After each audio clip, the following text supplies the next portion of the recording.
महाराष्ट्र राज्य कायम विनाअनुदानित शाळा कृती समिती अमरावती जिल्ह्याच्या वतीने एक दिवसीय जनआक्रोश धरणे आंदोलन।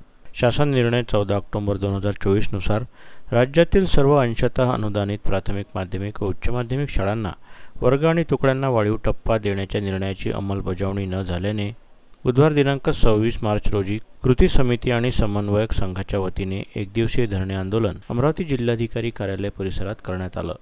शासनाने राज्यातील 20%, 40% व 60% अंशतः अनुदानित शाळा व वर्ग तुकड्या यांना वरील संदर्भीय शासन निर्णयानुसार टप्पा देण्याचा निर्णय घेतला असून याबाबत दिनांक 10 ऑक्टोबर 2024 रोजी मंत्रिमंडळ बैठकीत तरतुदीबाबत निर्णय झाला आहे। विशेष त्रुटी पूर्तता केलेल्या शाळांनाही शासनाने अनुदान देण्याबाबत निर्णय केलेला असून त्याचेही आदेश शासन स्तरावर काढण्यात यावे। तसेच अघोषित असणाऱ्या प्राथमिक माध्यमिक व उच्च माध्यमिक शाळा व वर्ग तुकड्या यांची यादी शासन स्तरावरून वाढीव अनुदानासह घोषित करावी।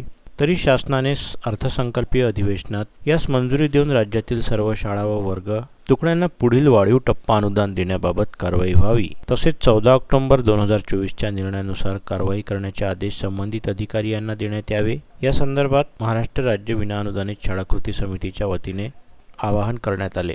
मी सुनील डहाके, मुख्याध्यापक माध्यमिक विद्यालय परलाम, अंशतः अनुदानित 60%। आम्ही आज एक दिवसीय धरणे आंदोलन या ठिकाणी घेतलेलं आहे। ते म्हणजे शासनाने 14 ऑक्टोबर 2025ला जो टप्पावाढीचा GR घेतला होता, GR काढला होता, त्याचबरोबर काही शाळा अघोषित होत्या त्यांना अनुदानासह घोषित करण्याचा सुद्धा GR काढलेला होता, परंतु त्या GRची पूर्तता अजूनपर्यंत झाली नाही। त्या GRच्या विरोधात आम्ही या ठिकाणी एक दिवसीय धरणे आंदोलन पुकारलेलं आहे।